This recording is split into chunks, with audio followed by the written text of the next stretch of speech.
வணக்கம் நண்பர்கள். பால் பாயிட்டு வாங்கியாச்சு வாங்க.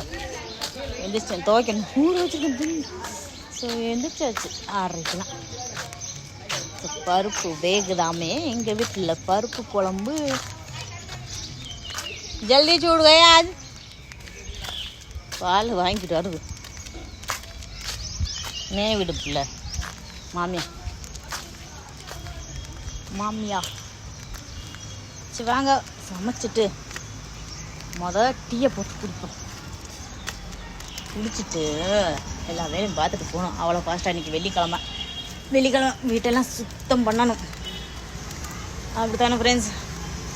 ஐயோ இந்த இது மேட்டில் ஏற முடியல. என்னால் எனர்ஜி கம்மியாயிடுச்சு இப்போ இருக்கா. சரி நீங்களும் டீ போட்டு சாப்பிடுங்க. நான் சிறிது நேரம் கழிச்சு உங்களுக்கு ஒரு